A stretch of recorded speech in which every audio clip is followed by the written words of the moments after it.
अस्सलाम वालेकुम रहमतुल्लाहि व बरकातुहू। मिलत टाइम्स में खुश आमदीद। मैं हूँ आपके साथ शम्स तबरेज़ क़ासिमी। फ़लस्तीन और इसराइल के दरमियान जारी जंग को 15 दिन पूरे हो गए हैं। इन 15 दिनों में क्या कुछ हुआ उसकी अहम अपडेट मैंने आपको देने की कोशिश की। बहुत सारी बातें रह गई है।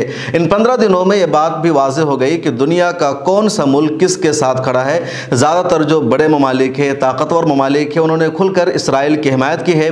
उसके अलावा जो इस्लामी दुनिया है या मुस्लिम ममालिक और अरब ममालिक है, उन्होंने भी इस मरतबा मुत्तहिद होकर और पूरी यकजहती के साथ फ़लस्तीन की हिमायत की है, हमास के हमला की हिमायत की है और इसे आज़ादी की लड़ाई करार दिया है। लेकिन एक वाज़ेह फ़र्क दोनों में नज़र आ रहा है। यानी एक तरफ इज़राइल को अमेरिका की खुली हिमायत मिल रही है, इंग्लैंड की हिमायत मिल रही है, फ्रांस की हिमायत मिल रही है, यूरोपियन यूनियन की हिमायत मिल रही है, जर्मनी की हिमायत मिल रही है, कनाडा की हिमायत मिल रही है। दूसरी तरफ सऊदी अरब, ईरान, तुर्की और जो दूसरे अरब ममालिक है वो सब खुलकर फ़लस्तीन को हिमायत दे रहे हैं, सपोर्ट कर रहे हैं। लेकिन वाज़ेह फ़र्क क्या है कि इज़राइल को जिन मुल्कों की हिमायत मिल रही है उसका असर साफ दिख रहा है, नज़र आ रहा है। इज़राइल के हौसले बढ़ रहे हैं।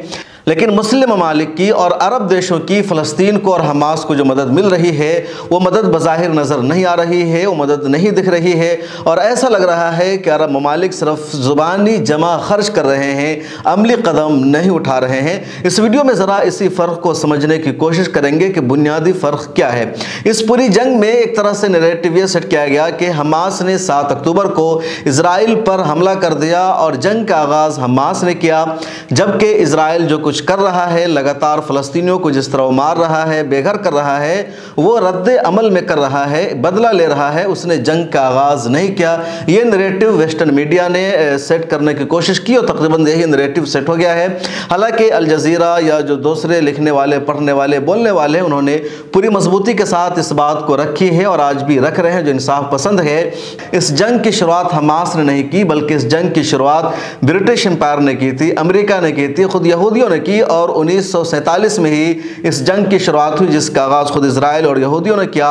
जब अरबों पर, फ़लस्तीनियों पर हमला किया गया, उनको वहाँ से खाली कराया गया, 8 लाख लोगों को बैक वक्त खाली करा दिया गया। फिर धीरे धीरे उनके इलाकों पर कब्ज़ा करते ये लोग चले गए। फिर 1967 में खुद इज़राइल ने मुसलमानों पर हमला किया, उनकी ज़मीनों पर कब्ज़ा कर लिया। तो जंग की शुरुआत करने वाला इज़राइल है और फ़लस्तीन की तरफ से, हमास की तरफ से अब तक बदला नहीं लिया गया था, जवाब देने की कोशिश नहीं की गई थी। पहली मर्तबा इन लोगों ने पूरी हिकमत अमली के साथ, मजबूती के साथ जवाब लेने की कोशिश की और 75 सालों में इज़राइल का जितना नुकसान नहीं हुआ उससे ज़्यादा कर दिया कि अगले 100 साल तक इज़राइल को इसका नुकसान उठाना पड़ेगा। तो ये नैरेटिव भी सेट करने की ज़रूरत थी और कहीं ना कहीं इस नैरेटिव को भी लोगों ने सेट किया है और अब लोग इस बात को मानने पर या तज्जिया करने पर मजबूर हैं कि लड़ाई 7 अक्टूबर को हमास ने शुरू नहीं की, बल्कि लड़ाई की जो वजह है वो ब्रिटिश एम्पायर है, यूनाइटेड नेशन, अमेरिका है और ख़ुद यहूदी है, जिन्होंने ज़बरदस्ती फ़लस्तीनियों और अरबों की ज़मीन पर कब्ज़ा करके उनको उनके ही घर से निकालने का सिलसिला शुरू किया।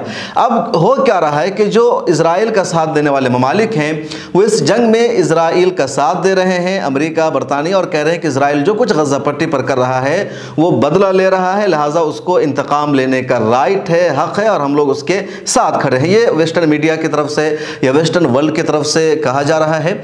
जो अरब ममालिक है, जो मुस्लिम ममालिक हैं, वो पहली मर्तबा एक साथ खड़े नजर आ रहे हैं। हमास की लड़ाई को फ़लस्तीनियों की आज़ादी की लड़ाई करार दे रहे हैं। वो एक आज़ाद फ़लस्तीनी रियासत की बात कर रहे हैं और वो लगातार जंगबंदी की बात कर रहे हैं, लेकिन हथियार से हमास की और फ़लस्तीनियों की मदद नहीं कर रहे हैं। वो वहाँ तक हथियार पहुँचाने में नाकाम है, वो अपनी फ़ौज से मदद करने में नाकाम है जिस तरह उन लोगों ने उनकी मदद की है। अब उसकी वजह यह है कि इज़राइल के हौसले बुलंद हैं, लेकिन इनके हौसले भी कम नहीं हुए हैं, क्योंकि अखलाकी सतह पर ही कम से कम इनको इन लोगों का साथ मिल रहा है।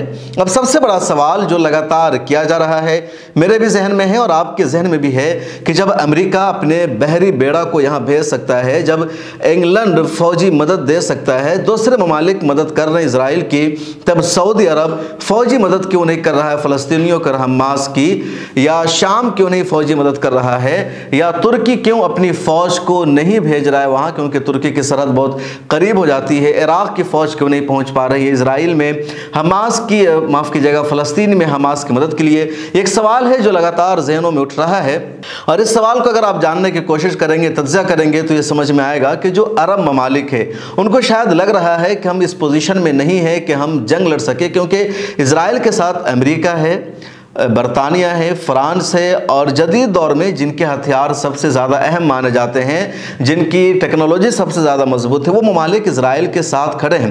یہ جو عرب ممالک ہے ان کے پاس ہتھیار بہت کم ہے، ان کی فوج بہت کمزور ہے، اور ان کے پاس جو ہتھیار ہے وہ ہتھیار بھی امریکہ سے خریدے ہوئے ہیں، فرانس یا روس سے خریدے ہوئے ہیں، اور ان ہتھیاروں کو انہیں استعمال کرنے کی اجازت نہیں ملے گی جب تک خود امریکہ نہیں چاہے گا، اور اس جنگ میں یقینی طور پر امریکہ ان کو ان ہتھیاروں کے استعمال کرنے کی اجازت نہیں دے گا۔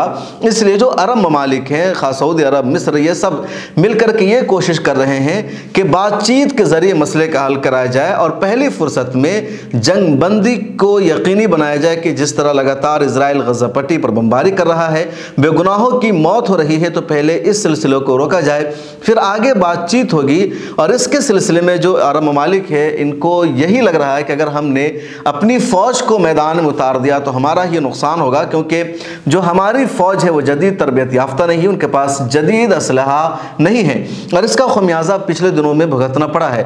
1967 میں 6 دنوں تک عرب اسرائیل جنگ ہوئی، تاریخی جنگ ہے، اور اس علاقہ کی یہ سب سے بڑی جنگ مانی جاتی ہے اسرائیل کے قیام کے بعد، اور اس جنگ میں 3-4 مسلم ممالک کی فوج لڑ رہی تھی۔ مصر کی فوج تھی، شام کی فوج تھی، جورڈن کی فوج تھی، عراق کی فوج بھی ساتھ دے رہی تھی۔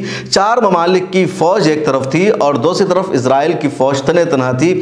اسرائیل کو قیام ہوئے ابھی زیادہ دن بھی نہیں گزرے تھے، یعنی بہت 25 سال سے کم کا وقت اسرائیل کو ہوا تھا، اور اس جنگ میں بہت کم تعداد کے ساتھ اسرائیل نے جیت حاصل کر لی۔ اور اسرائیل کی جیت اور عربوں کی ہار کی بنیادی وجہ یہی تھی کہ جو عربوں کا ہتھیار تھا وہ روسی ساختہ تھا، روس کا بنایا ہوا تھا، اور جو اسرائیل کا ہتھیار تھا وہ امریکی ساختہ تھا، وہ فرانس کا دیا ہوا تھا، وہ انگلینڈ کا دیا ہوا تھا۔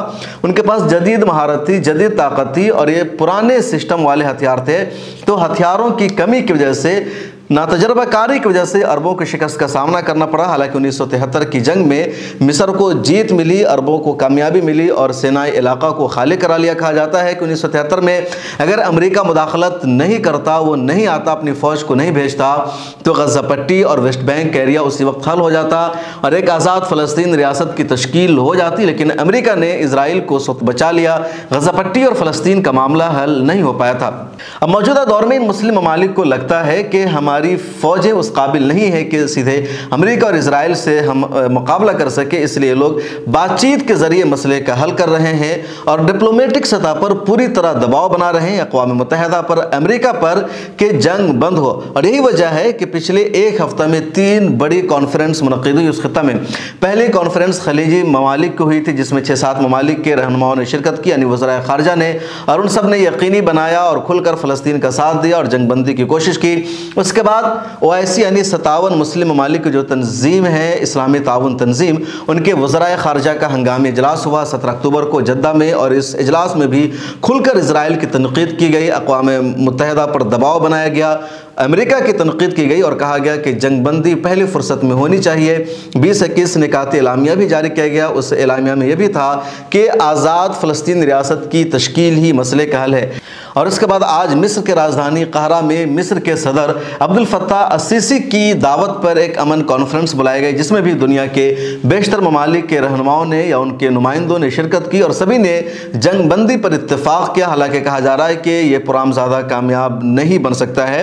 جن ممالک نے اس میں شرکت کی اس میں مصر تو شامل ہے، اس کے علاوہ عراق، اردن، متحدہ عرب امارات، سعودی عرب، ترکی، اور ان سب ممالک کے علاوہ اٹلی، اسپین، جرمنی، برطانیہ اور یورپین یونین کے نمائندوں نے بھی شرکت کی۔ حالانکہ اسرائیل کا کوئی نمائندہ اس میں نہیں تھا، حماس کا براہ راست کوئی نمائندہ اس میں نہیں تھا، نہ امریکہ کا کوئی نمائندہ اس میٹنگ میں موجود تھا۔ फ़लस्तीन के सदर महमूद अब्बास ज़रूर इस मीटिंग में मौजूद थे और सभी ने जंगबंदी पर इत्तफाक़ किया। फ़लस्तीनी सदर महमूद अब्बास ने खुल करके कहा कि जब तक एक आज़ाद फ़लस्तीनी रियासत की तश्कील नहीं हो पाएगी, हमें हमारा हक़ नहीं दिया जाएगा, उस वक्त तक हम लड़ाई बंद करने वाले नहीं हैं।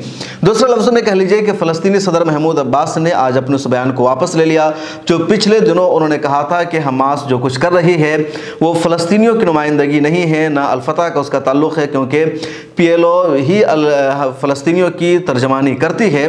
तो आज की गुफ्तगू में महमूद अब्बास ने वाज़ेह तौर पर कहा कि हमास से जो कुछ भी फ़लस्तीनियों की तरफ से हो रहा है वो हमारा स्ट्रगल है, हमारी जिद्दोजहद की लड़ाई है और हम करते रहेंगे जब तक हमारी ज़मीनों को वापस इजराइल नहीं छोड़ेगा, हमारे ज़मीनों पर जो कब्ज़ा कर रखा है इजराइल ने उसको छोड़कर वापस नहीं जाएगा, एक आज़ाद फ़लस्तीनी रियासत की तश्कील अमल में नहीं आएगी।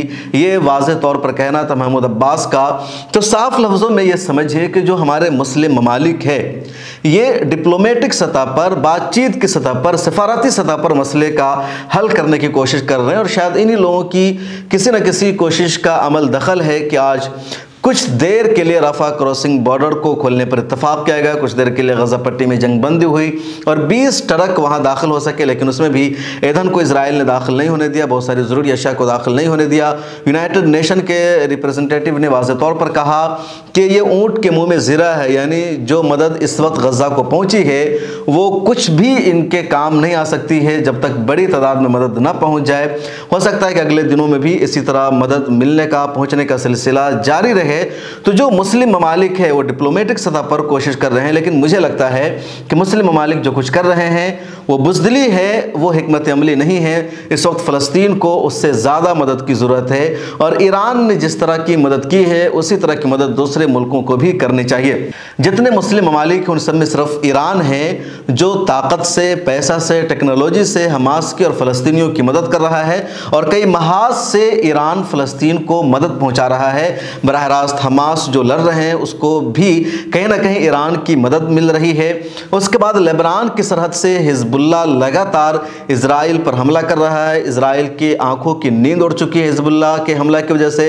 लेबनान की सरहद से मुत्तसिल जो इजरायली इलाके हैं उसको इजराइल ने खाली कराने का हुक्म जारी कर दिया है। तो हिजबुल्लाह ने इजराइल की नींद उड़ा रखी है और हिजबुल्लाह को सीधे सपोर्ट मिलता है ईरान का। तो ये ईरान दूसरे तरीके से फ़लस्तीनियों की मदद कर रहा है, मस्जिद अक्सा की आज़ादी के लिए जिद्दोजहद कर रहा है। कल ही खबर आई है कि यमन से हौसी मलेशिया की तरफ से 3 मिसाइल रॉकेट दागे गए इजराइल पर, जिसको अमेरिका ने नाकाम बना दिया। तो दूसरे ज़राए से भी ईरान मदद कर रहा है। उसके अलावा शाम से भी इजराइल पर हमला होने का इम्कान है और उसमें भी ईरान का सपोर्ट होगा। इराक़ में बड़े पैमाने पर विरोध प्रदर्शन हो रहा है, एहतजाज हो रहा है। इराक़ की सरहद जो जॉर्डन से मिलती है और जहाँ से फ़लस्तीन नज़र आ जाता है वहाँ पर जा कर के बड़ी तादाद में इराक़ी मुजाहिरीन प्रोटेस्ट कर रहे हैं, वो वहाँ जाने की मांग कर रहे हैं। और इराक़ में भी ईरान का अच्छा खासा असर व रसूख है, दखल है, तो इस तरह भी ईरान मदद कर सकता है। तो ईरान खुल करके मदद कर रहा है, लेकिन इसी तरह की मदद करने की ज़रूरत है तुर्किया को, सऊदी अरब को और दूसरे ममालिक को, यानी सिर्फ डिप्लोमेटिक सतह पर नहीं बल्कि डिप्लोमेटिक सतह से आगे बढ़कर अगर ताकत की ज़ुबान में, धमकी की ज़ुबान में जब बातचीत की जाएगी तभी शायद जंगबंदी की कोशिश कामयाब हो सकती है, वरना फिर इजराइल मनमानी करता रहेगा। इजराइल की हरधर्मी और मनमानी देखिए कि अक़वाम मुत्तहिदा के सेक्रेटरी जनरल एंटोनियो गुटेरेस मुतालबा करते हैं कि जंगबंदी ज़रूरी है, गज़ा में माली मदद का पहुँचना ज़रूरी है, इमदाद का पहुँचना ज़रूरी है और इजराइल इनकी बात को मानने के लिए तैयार नहीं है और ये सब अमेरिका की वजह से हो रहा है। तो कहीं ना कहीं मुस्लिम ममालिक को डिप्लोमेटिक सतह से ऊपर उठकर ताकत की ज़ुबान में बात करनी होगी, तभी मसले का हल है और फ़लस्तीनियों की मदद यकीनी बन सकती है। इस वीडियो में इतना ही। आपको क्या लगता है किस तरह फ़लस्तीनियों की मदद हो सकती है, किस तरह फ़लस्तीन और इसराइल के दरमियान जंगबंदी की सूरत बन सकती है? कमेंट सेक्शन में अपनी राय ज़रूर लिखिए। फिर मुलाकात होगी। ज्वाइन के बटन पर क्लिक करके हमारी मेंबरशिप ले लीजिए। अल्लाह हाफिज़। मिल्लत टाइम्स को आपकी ज़रूरत है, हमारी आप माली मदद करें।